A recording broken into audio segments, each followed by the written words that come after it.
The coffee had gone cold in my hand before I noticed the woman across the counter was still waiting for an answer. "So you didn't even get a say in it, right?" "Your dad just picked someone," she asked again, softer this time, like she thought I hadn't heard her. The diner smelled like burnt toast and old syrup. My fingers had gone still around the mug.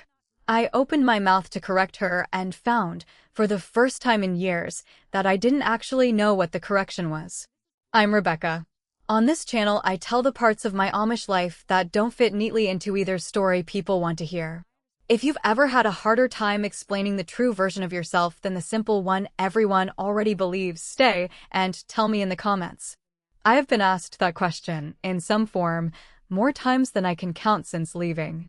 Did you even get a say? People ask it gently now, careful not to offend, the way you'd ask someone about a scar you're too polite to stare at directly. For years I had a clean answer ready. Yes, I chose him. I was not forced. Please stop looking at me like I survived something. I said it so often it stopped feeling like a defense and started feeling like a fact. Sitting in that diner, mug going cold, I realized I no longer entirely believed my own clean answer. The truth is that I did choose Samuel.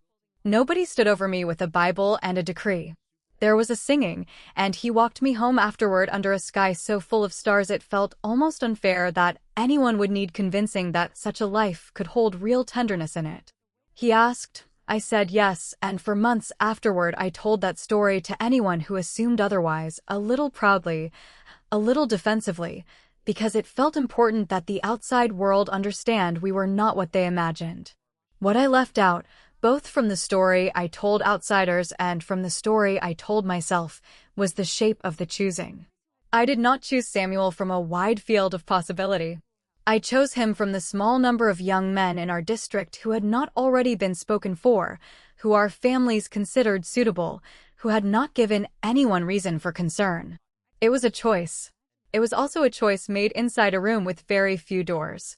I want to sit with that for a moment, because it took me years to be able to hold both of those sentences at once without one canceling out the other. I chose him. The room had few doors. Both are true, and for a long time I could only manage to say one of them out loud, because saying both felt like betraying something, either the marriage itself or my own dignity in having chosen it. There was a particular kind of quiet that lived in our kitchen those first years, not unhappy, just careful, the quiet of two people learning each other inside rules neither of us had written. I remember mending his shirts by lamplight and thinking that this, at least, was simple. Thread and needle asked nothing complicated of me. I could not have said the same for the marriage itself, which asked something harder, not obedience exactly, but a kind of narrowing, a slow agreement to want only what was available to want. There is one part of my marriage that did resemble, uncomfortably, exactly what that woman in the diner assumed. I am not ready to tell you which part yet.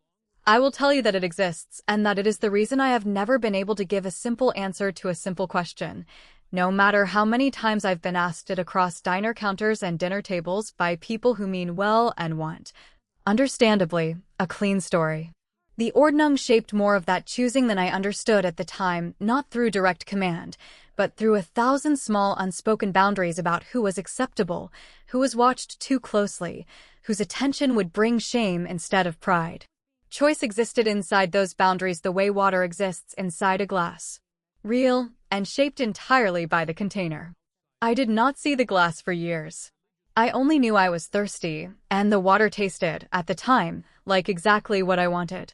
I have tried, more than once, to explain this to English friends, and I've watched their faces do the same thing every time, waiting for me to land on one side, victim or not victim, oppressed or freely choosing, so they can file the story away correctly.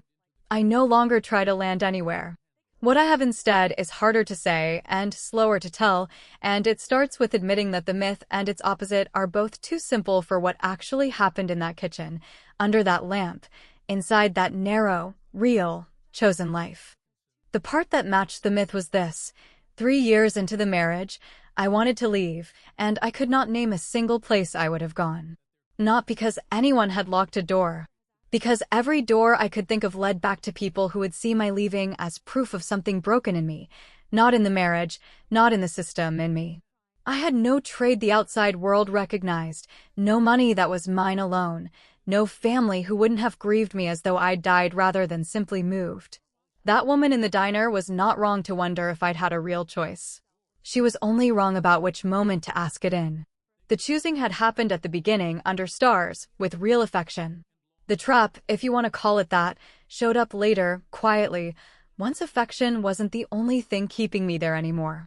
And yet, I want to tell you about a Tuesday, maybe 4 years in, when Samuel came home from a bad day at the mill his brother ran, and instead of retreating into the silence I'd learned to expect from him, he sat at the table and told me, plainly, that he was frightened he wasn't providing enough. I had never heard him admit fear before. I sat down across from him, and for the length of that conversation, we were simply two people, not a husband performing steadiness and a wife performing patience. That moment was real. The myth has no room for it. And neither does its opposite. I have stopped trying to make one story hold both truths, because it can't, and pretending otherwise was its own kind of lie. I think of my friend Ruth sometimes, when I try to explain this to people who want a single verdict. Ruth married 2 years before me, into a district 1 town over, and her situation looked, from the outside, almost identical to mine, same courtship rituals, same Ordnung, same quiet ceremony. But Ruth's husband had a temper my Samuel never had, and Ruth's family had fewer sons to spread expectation across, which meant more of it landed on her alone. The same roles produced 2 very different marriages. That is the part that outsiders rarely want to hear, because it complicates the clean narrative in both directions. It is not that the system is harmless, and it is not that every marriage inside it is the same shape of harm. What I have come to believe, slowly, is that the real problem was never the word arranged versus the word chosen. The real problem was how few exits existed once a choice, freely made, stopped feeling right.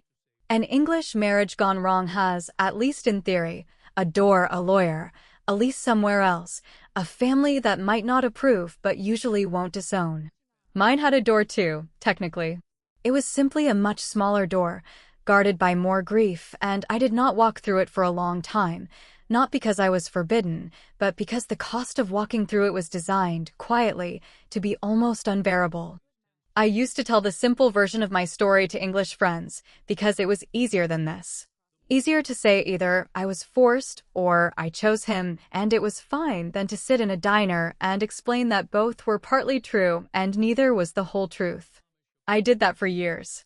I am not proud of it, exactly, though I understand now why I did it. The complicated version asks something of the listener that the simple version doesn't, and I wasn't always sure people wanted to be asked. I have made a kind of peace with holding both things at once. I was shaped by real constraint, narrower than most of you watching this will ever have to imagine. I also built something real inside that narrowness, a marriage with actual tenderness in it, actual Tuesday night honesty, actual choosing that happened again and again in small ways, even after the big choosing was long behind us. Neither fact cancels the other. I no longer need it to. I wonder if you've ever had a version of your own story that was easier to tell than the true one, not a lie, exactly, just a simplification, offered because the real shape of things asked more of the listener than you thought they'd give. If that's familiar, tell me in the comments. I still have the photograph from that first night under the stars, tucked into the back of a drawer I don't open often. It doesn't prove I was free. It doesn't prove I wasn't. It only proves that something real happened there, in a life that was, at the very same time, smaller than it should have been.